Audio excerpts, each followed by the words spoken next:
Dwi'n sylwi ar y tin bisgedi wrth groesi'r gegin at y drws cefn. Pinafal seramig hen ffasiwn. Mae'n denu'r llygad. Dwi'n oedi, yn troi ac yn cydio yn nail pigog y caead. Mae yna un custard cream a llawn llaw o friwsion ar waelod y tin. Ach, hyn bethau diflas di custard creams. Mae'r tîn dawel ond i bai am dipian dwfn cyson a cloc 8 niwrnod yn y cyntedd. Wrth waelod y cloc, mae yna resel i ddal sgidiau. Sawl par blynedig yr olwg wedi pentyru arno driffydd drafflydd, a ffon gerdded fetel yn pwyso yn ei erbyn. Mae'r cloc rhy fawr i'r cyntedd cyfyng.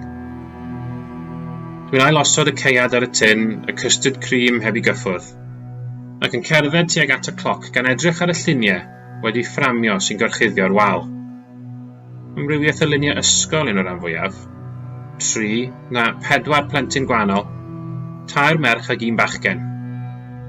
Yn ei plith, mae yna 2 lun priodas mwy o faint, 2 gwpl gwahanol ar ei diwrnod mawr. Dwi'n teimlo rhywbeth yn crensian o dan draed, ac yn edrych I lawr ar ddarn o wydyr. Mae yna ffram ar y carpet, y gwydyr yn deilchion, a bwlch ar y wal lle bu'n hongian ynghynt. Edrychaf arno am eiliad cyn troi a cherdded nôl i'r gegin, ac wrth wneud, mae fy llygad yn cael ei denu at yr olygfa yn yr stafell fwyta gyferbyn. Gwaed ym mhobman. Mae'r hyn gwpl yn eistedd ar eu cadeiriau wrth y bwrdd bwyd, fel y gadewes I nhw. Mae penne'r ddau yn pwyso am nôl, eu llygad yn syllu lan ar y nenfwd a'i gyddfa led yr agor. Mae llif y gwaed wedi lleddfu erbyn hyn. Mae'r hyn sydd ar ôl yn ei cyrff yn diferu'n araf i'r pyllau wrth ei traed, yn cael ei amsugno gan y carpet golau. Mae'r stafell bita yn lladd-dy heddi.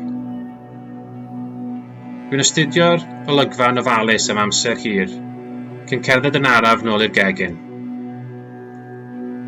Dwi'n oedi wrth estyn am y pinafal I gymryd y custard cream ola ac yn ei wthio I fy ngheg yn gyfan, cyn cario ymlaen I symud. Mae angen trwsio drws cefn, a mae'n gwychian yn swnllur wrth I mi ei agor. Camaf i'r tywyllwch, a chau'r drws, gydag un wych hir, boenus.